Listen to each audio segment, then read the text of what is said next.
رات کا سناٹا، مدینے کی گلیوں میں ہوا کا ایک ہلکا سا جھونکا، اور ان ہواؤں میں گونجتی ہے ایک صدا، ایک ایسی صدا جسے سن کر مسلمانوں کے دل ہمیشہ سے لرز اٹھتے ہیں۔ رسول اللہ صلی اللہ علیہ وسلم کے دونوں پوت، دونوں شہزادے آج ہم یوں بچھڑ جائیں گے۔ ایک طرف امام حسن رضی اللہ تعالیٰ عنہ، رسول اللہ صلی اللہ علیہ وسلم کے نواسے، جن کے چہرے کی روشنی کو دیکھ کر آپ صلی اللہ علیہ وسلم کھڑے ہو جایا کرتے تھے، اور دوسری طرف امام حسین رضی اللہ تعالیٰ عنہ، وہ شہزادے جس کے لیے نبی صلی اللہ علیہ وسلم نے فرمایا حسین منی وانا من الحسین۔ مگر سوال یہ ہے، ان دونوں نوروں کا انتقال کیسے ہوا؟ کیا ایک کو زہر دیا گیا اور دوسرے کو کربلا کی شائی میں شہید کر دیا گیا؟ لیکن کیا یہ سب سچ ہے؟ کیا قرآن اور حدیث اور اتھینٹک تاریخ واقعی ان دونوں واقعات کو اسی طرح بیان کرتی ہے؟ آج اس ڈاکیومنٹری میں ہم پردہ ہٹائیں گے حقیقت پر سے، بنا کسی فرقے کے، بنا کسی روایتی رویے کے، صرف صحیح اسلامک ہسٹری کے ذریعے۔ حسن اور حسین رضی اللہ تعالیٰ عنہ اسلام کی تاریخ کے وہ دو نام جن کے بنا مسلم سویلائزیشن کا نقشہ مکمل ہی نہیں ہوتا ہے۔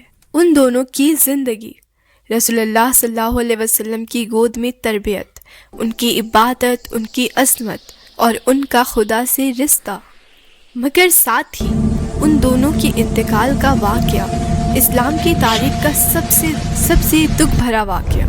امام حسن رضی اللہ تعالیٰ عنہ جنہیں زہر دیا گیا، اور امام حسین رضی اللہ تعالیٰ عنہ جن کی شہادت کربلا میں ہوئی۔ اس ڈاکیومنٹری کا مقصد صرف یہ نہیں کہ ہم وفات کا واقعہ بیان کریں، بلکہ ہم یہ جانیں یہ سب کیوں ہوا، پیچھے کا سیاسی ماحول کیا تھا، کس طرح رسول اللہ صلی اللہ علیہ وسلم کی نشانیوں کو ایک ایک کر کے دنیا سے چھینا گیا۔ رسول اللہ صلی اللہ علیہ وسلم کے بڑے نواسے، امت کی آنکھوں کے تارے، آرام کے وقت نبی جنہیں کندھوں پر بٹھا کر چلتے تھے، وہ امام حسن ابن علی رضی اللہ تعالیٰ عنہ۔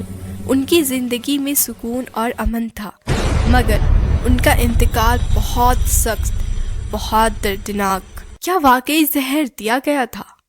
جی ہاں، اوتھینٹک مسلم سورس اس بات پر متحد ہے، امام حسن رضی اللہ تعالیٰ عنہ کو زہر دیا گیا تھا۔ یہ کوئی روایتی کہانی نہیں، یہ تباری، ابن سعد، بلادھوری، ماشودی سب میں موجود ہے۔ لیکن کس نے؟ یہاں ایک اہم بات ہے، اوتھینٹک سنی سورس کسی ایک شخص کو ڈیفینیٹلی پوائنٹ آؤٹ نہیں کرتے۔ کچھ ویک روایتیں ہیں جنہیں محدثین نے قبول نہیں کیا، اس لیے ڈاکیومنٹری میں ہم وہی کہیں گے جو صحیح تاریخ میں سب سے مستحکم ہے۔ امام حسن کو زہر دیا گیا، مگر قاتل کا یقینی ثبوت کسی ایک نام پر مستحق نہیں ہے۔ ایک لمحہ امیجن کیجیے، امام حسن رضی اللہ تعالیٰ عنہ مدینے میں، پیٹ میں زہر جل رہا، ہونٹ سوکھے ہوئے، اور ان کی آنکھ آج درد میں ڈوبی ہوئی۔ پھر ان کا ایک جملہ، میں نہیں چاہتا کہ میری وجہ سے کسی مسلم کا خون بہے۔ یہ ہی امام حسن رضی اللہ تعالیٰ عنہ کی عظمت تھی۔ وفات کا منظر کچھ ایسا تھا، زہر بہت تیز تھا، چند دن تک درد، اور پھر مدینے میں خاموشی چھا گئی۔ رسول اللہ صلی اللہ علیہ وسلم کی گھرانے میں پہلی باری وفات، اہل بیت کا پہلا بڑا غم تھا۔ حضرت حسن رضی اللہ تعالیٰ عنہ کی میت، گلیوں میں بے شدہ آنسو تھی، اور لوگ ایک ہی چیز سوچ رہے تھے۔ رسول اللہ صلی اللہ علیہ وسلم نے ان دونوں کو پھول کہا تھا، آج ان میں سے ایک ٹوٹ گیا۔ دوسری طرف امام حسن رضی اللہ تعالیٰ عنہ کے انتقال کے بعد امام حسین رضی اللہ تعالیٰ عنہ اکیلے رہ گئے، وہ امام جن کے لیے نبی صلی اللہ علیہ وسلم نے کہا حسین جنت کے جوانوں کے سردار ہیں۔ ان کی زندگی عبادت، تقوی، صبر اور عدل کا پیغام تھی، مگر سیاسی ماحول بدل چکا تھا۔ حضرت معاویہ رضی اللہ تعالیٰ عنہ کی وفات کے بعد یزید کو حکومت دی گئی۔ امام حسین رضی اللہ تعالیٰ عنہ نے اس پولیٹیکل پروگریس کو قبول نہیں کیا، کیونکہ ان کے نزدیک عدل اور دین کی ذمہ داری سب سے پہلے تھی۔ پھر آہستہ آہستہ کوفہ سے خط آنا شروع ہوئے۔ ہزاروں لوگوں نے کہا، آئیے ہم آپ کو اپنا لیڈر بنائیں گے۔ صبر، سوچ، دعا کی پابند، کسی جذباتی میں نہیں، مگر جب فتنے بڑھ گئے انہوں نے سفر کا فیصلہ کیا۔ یہ فیصلہ تاریخ کے سب سے عظیم واقعات میں سے ایک کو جنم دے گا۔ امام حسین رضی اللہ تعالیٰ عنہ نے مدینہ سے نکلتے وقت رسول اللہ صلی اللہ علیہ وسلم کی قبر کے پاس کھڑے ہو کر کہا، یا رسول اللہ، میں آپ کی امت کے لیے نکل رہا ہوں، فیصلہ اللہ کے ہاتھ میں ہے۔ ان کے ساتھ صرف ان کا گھرانہ تھا، کچھ چھوٹے بچے تھے، اہل بیت کی خواتین تھیں اور چند وفادار ساتھی تھے۔ اس سفر میں کوئی لشکر نہیں تھا، کوئی جنگ کا ارادہ نہیں تھا، صرف ایک مقصد تھا، امت میں عدل قائم رکھنا۔ مگر کوفہ کا راستہ بدل دیا گیا۔ یزید کی فوج نے راستے روکے اور امام کربلا کا دن اسلام کی تاریخ کا سب سے دردناک دن ہے۔ امام حسین رضی اللہ تعالیٰ عنہ اور ان کے گھرانے پر فرات کا پانی بند کر دیا گیا۔ بچے پیاس سے رو رہے تھے، عورتوں کی آواز میں بے بسی تھی، مگر امام حسین رضی اللہ تعالیٰ عنہ کا چہرہ پورا سکون میں تھا۔ وہ کہتے، صبر کرو، صبر کرو، اللہ ہمارے ساتھ ہے۔ جنگ کا آغاز 10 محرم 61 ہجری، سورج نکلا اور ظلم اپنے سب سے سخت روپ میں سامنے آیا۔ امام حسین رضی اللہ عنہ کے ساتھ ایک ایک کر شہید ہوتے گئے۔ آخر میں امام خود میدان میں آئے۔ جنگ میں ایک اللہ کا بندہ، ایک امام، ایک نبی کا نواسا، تنہا۔ تاریخ لکھتی ہے، حسین رضی اللہ تعالیٰ عنہ کی پیٹھ پر اور سینے پر زخموں کا نشان بھر گیا تھا، لیکن ان کا دل صرف اللہ کا ذکر کرتا تھا۔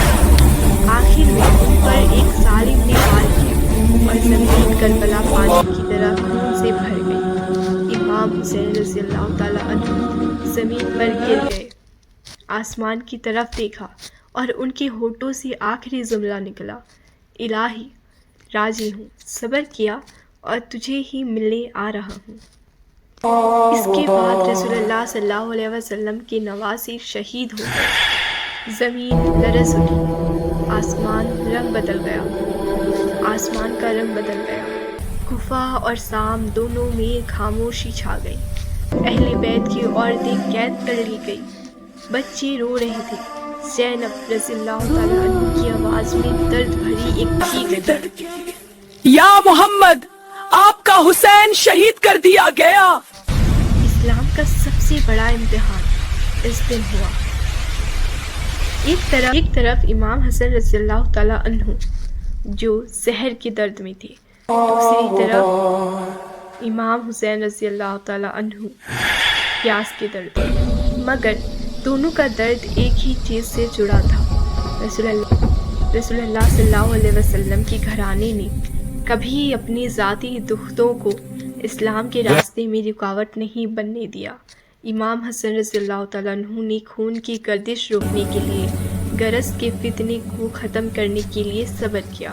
امام حسین رضی اللہ تعالیٰ عنہ نے ظالم حکومت کے سامنے کھڑے ہو کر امت کو یاد دلایا کہ ظلم کبھی ہرا نہیں سکتا۔ دونوں کا انتقال مسلم ورلڈ کے لیے سب سے عظیم سبق بن گیا۔ اسلام کی بنیاد انصاف اور صبر دونوں پر قائم ہے۔ آج ہم ان دونوں نواسوں کو یاد کرتے ہیں، ان کی عظمت کو، ان کی قربانی کو، اسلام کے لیے ان پر جو کچھ وہ صرف ایک تاریخی واقعات نہیں، وہ ایک روحانی سبق ہے۔ صبر کرو، چاہے درد کتنا بھی ہو، ظلم کے سامنے کبھی سر نہ جھکاؤ اور حق کے لیے کھڑے رہو، چاہے تم اکیلے ہو۔ اللہ کی رضا سب سے اونچی چیز ہے۔ آج مسلمانوں کے لیے میسج صاف ہے، حسن رضی اللہ تعالیٰ عنہ سے امن سیکھو اور حسین رضی اللہ تعالیٰ عنہ سے قربانی سیکھو۔ اور یہ یاد رکھو، جس گھرانے کو رسول اللہ صلی اللہ علیہ وسلم نے پھول کہا، ان کے اوپر گزرا ہر درد امت کے لیے روشنی بن گیا۔